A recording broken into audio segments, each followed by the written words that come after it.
Open your ears and lube up your butthole. It's time for the What Do We Call It podcast. Now, here's your host. It's J-Man.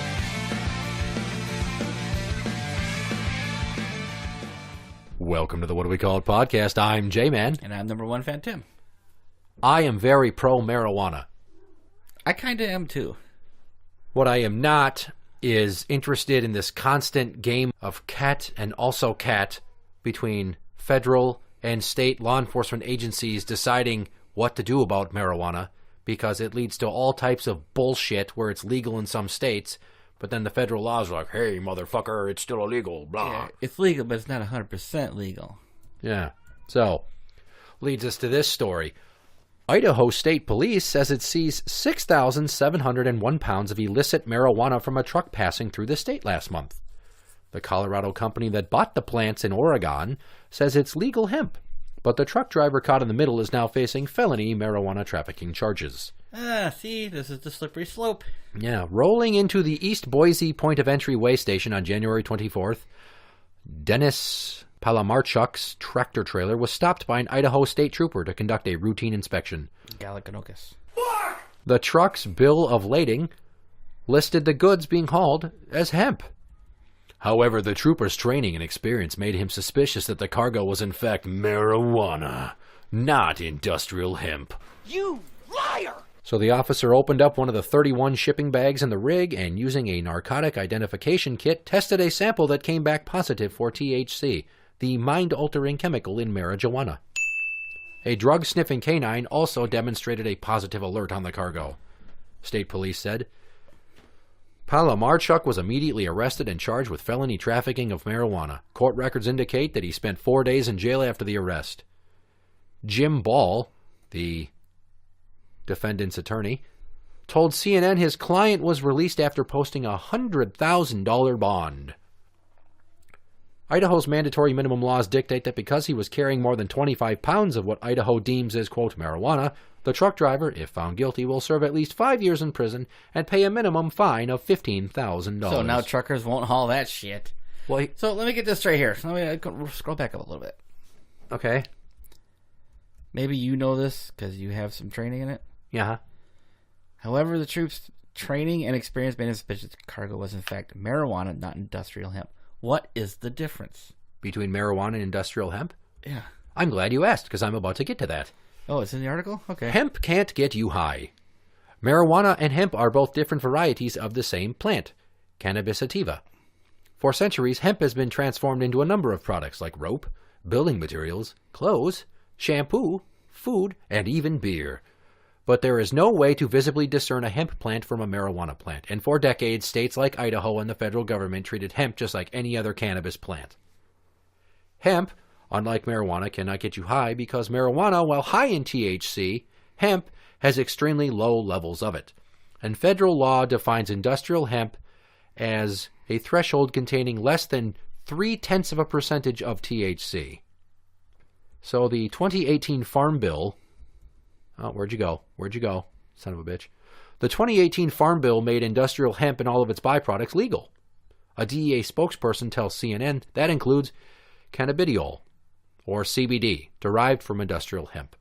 CBD is making hemp a potentially large cash crop because some believe it can help with anxiety, arthritis, stress, and other conditions. And that is why I wholeheartedly support it. Yeah. So... We're getting to the part here. Okay. The FDA approved only CBD-containing drug, Epidiolex, which is used to treat rare severe forms of epilepsy. CBD derived from marijuana plants, like marijuana itself, remains a Schedule I drug. Big Sky Scientific, which is the company involved, wants its hemp back. And this keeps... So, the CBD is why Colorado-based Big Sky Scientific is suing for its hemp back. The company was set up 3 days before the Farm Bill was signed into law, specifically to capitalize on the newly legal hemp and CBD industry. So these motherfuckers got out ahead of the Farm Bill because they knew what they were doing. So the company itself on its website states it buys hemp that's rich in CBD from farmers, sends it to processors to make CBD powder, and then sells that to product manufacturers. In the lawsuit, That's what Big Sky Scientific says it did. It bought 13,000 pounds of industrial hemp from Boone's Ferry Berry Farms in Hubbard, Oregon. According to the lawsuit, the farm is licensed with the Oregon Department of Agriculture as a registered industrial hemp grower. The company said it tested 19 different samples from that farm's hemp crop on January 17th, and that their THC level was 0.043%, lower than the federal legal minimum of 0.3. Oh, really? But the Idaho State Police says it did right by the state law, and technically, it did. So, here's the deal. With the on-site drug test that the cop did, it can test for any potency of THC, but it does not discern the amount. So even if it is hemp with a low percentage of THC that is within the legal threshold, it still hits like it's marijuana. It still comes up per the drug dog because they smell the fucking same. The only way they would know would be to test some of every single fucking plant that they seized, which they're not going to do. So now the Idaho State Police is holding on to the marijuana. Because they think it's actual marijuana. Because they have to test it. And Big Sky Research is forcing them to do tests to prove that it's hemp, like they say it is. But time's running out because, after a while, it could develop mold. It's only good for so long, and they're going to be out this product. Meanwhile, this guy has this fucking felony looming over him. And the problem is, the hemp was grown in Oregon. The company's in Colorado. He has to drive through Idaho to get there. There's the issue. If he had driven around Idaho, he could have been safe. Yeah. But you want to go the shortest route possible to maximize your profit for trucking. Right, and this is the problem is, interestingly enough, Cheech Marin of Cheech and Chong was on KQ the other morning. Was he? And I missed it? Shit. He talked about he is starting his own medicinal marijuana business. Yeah, that's which is awesome.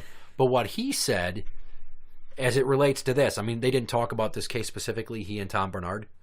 But Tom asked him about how that works when you're shipping it across state lines. And Cheech says, you don't just have one company set up in the state where you operate. You have to set up a company in each fucking state in order to ship there or work there. Right. Probably a real bitch for him. So, this is no different than, I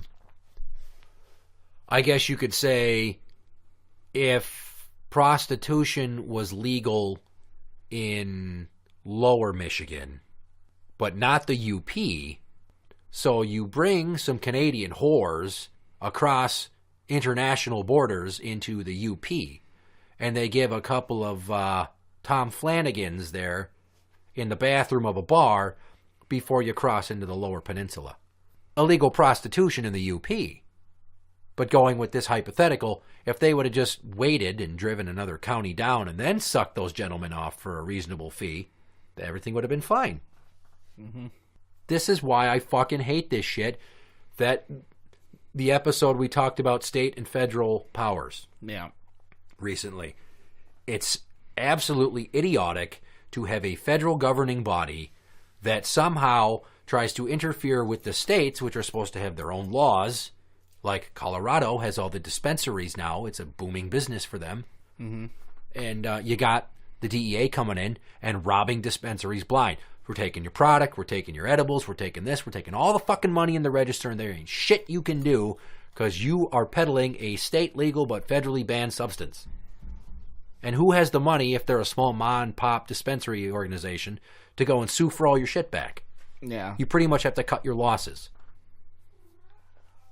I cannot stress enough that we need to just be done with this shit and just legalize it the whole nation over. Buddy, shut the fuck up. Get off the motherfucking door. I will feed you when I'm done. You goddamn gate climbing son of a bitch. He is back on top of the gate.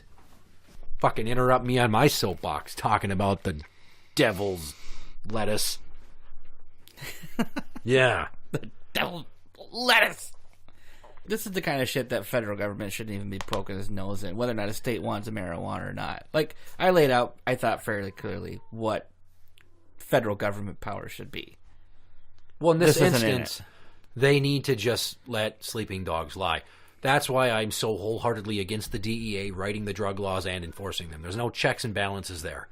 And the shit where the states are versus the feds in terms of legalities, that's not a system of checks and balances either. That's a series of prick-waving incidents that lead to shit like this, where a guy that's just trying to fucking drive a truck for a living, you drove a truck for a living, Basket Case Paul, my friend in Pennsylvania, well, he delivers medical waste to and from, right, or medical supplies. Not marijuana, but you guys are on the road, you're trying to make a living, you're just driving the shit. You're assuming that the bill of lading states what is really in the back of the truck. You're not going to open every single fucking bundle and let's make sure this is the real deal. No. But it makes you think about Johnny Chimpo in fucking Super Troopers when they didn't know what was in those boxes, and it was marijuana. Yeah. So, really, it needs to be a federally legalized substance so that we don't have to deal with shit like this because, yes, the company is right. It was buying legal industrial-grade hemp for making CBD oil and powder. And law enforcement is also right. And everybody knows that house always wins. The dealer being the law enforcement, not the actual dealer being I got you. the whatever the name of the fucking farm was that was selling the hemp. It sucks because I guarantee you this isn't going to get solved in a timely manner that's going to make all that hemp viable. No, I bet if it doesn't and that stuff goes bad, there will be a lawsuit. 6,701 pounds. So I'm guessing this wasn't an 18-wheeler. This is probably more like a straight truck, Class B license. Are you talking like one of those garage stalls on wheels? Yeah. That's probably what it was. Probably. Because an 18-wheeler, you don't put 6,000 pounds in it and drive across state lines. It's not worth the money. Because how many pounds can you carry in a full 18-wheeler? The one I drove, I could carry up to 48,000. Jesus Christ. Thank fuck they weren't moving that much ganja. Yeah. And it was rare that I had less than probably 30,000 in that truck. Jesus. So. Well, all this is just going to do is drive up the cost of their product. Yeah. This one, if they fight it and they get it back or they get money back from it, it might be. But I think what they're going to do is they're going to end up paying more for shipping because they're going to require the truck driver to drive around Idaho just to avoid that kind of shit. You know, It's like, these people just don't get it. So we're going to have to pay the extra mileage, the extra time to ship it around. Kind of like when ships had to go around Southern America to get over to the Pacific Ocean because we didn't have the Panama Canal at that point in time. Right. And then you would have to do that, and it would take way longer than just going through America and murdering a bunch of Native Americans. What? How in the fuck did you jump to that? I'd always like to bring that up, that Manifest Destiny was a death sentence for the indigenous peoples of the Americas. You know what this is very similar to, the situation with the weed? You know what Lou Wrong is? No. L-U-R-O-N-G? No. Elk antler extract. It's Eastern medicine. You take the cartilage of young elk antlers. You cut them off. You dry them and grind them into a powder. It has excellent healing properties and recovery properties. It generates red blood cells. Okay. So I take that stuff to help me recover from workouts. And I damn sure was pounding it down after my hernia surgery to help me heal up. That stuff, perfectly legal. You know where it's not legal? Where? If you play a professional sport, because they have deemed it a performance-enhancing substance. Jesus. Which is idiotic because it comes from the antler of a fucking animal. They're taking it, they're drying it, they're grinding it, they're putting it in little capsules, veggie capsules, and you take it. Okie-dokie. Right. So They're totally fine with the football players smoking enough weed to fucking stone a concert. No, you can't smoke marijuana either, even in the states where it's legal. You know the fuck they are. Because they're ruling marijuana as an illegal substance. It's obviously not a performance enhancer. Yeah, but they do. But think about that. Now, Lou Wrong, I can buy it off the internet. They ship it to my house. I take it. It's perfectly legal. If I get caught with it by a cop, who knows what they're going to say? It's not like I'm going to keep the fucking How receipt they even know with what me. it is? They're not. I'm willing to bet the average cop can look. It's like, all right, and give it back to you. But that's the thing, is I get it sent to me in a box discreetly on my front porch, a couple bottles at a time. But if that package gets, if I have it, I grab it as I'm leaving the house, and I don't want to leave it out front, but I also don't want to open the house again or leave it in the garage, and I'm driving it with me to somewhere. Well, I get stopped. They're going to be like, what's this? It's got a picture of a fucking deer on it. Police what the has fuck? internet in their car. They can look it up. Whatever that was. Well, that's the thing, is it comes with a bill of lading, and it says it is what it is, but it also could just be made to look that way by a drug manufacturer. Yeah. And that's what this cop thought in this article. It's like, oh, well, it says hemp, but this is marijuana. Well, he's not going to take the time to stipulate between the... again, it came up on the test. Yeah, their testing doesn't show how much there actually is, and a dog is only trained to recognize smell, not quantity. So the dog can't be like, there's a little bit in here, but not much. Right. Anyway, so the agency has since sent a sample of the hemp it seized to a lab to test how much THC is in it, but they're never going to get it back in time for it to be viable, I don't think. Interact with the show on Twitter at What Do We Call It? That is at What Do We Call It? You can find us on Facebook at facebook.com/What Do We Call It podcast show. For the What Do We Call It podcast, I'm J-Man. And I'm number one fan, Tim. And that's the end.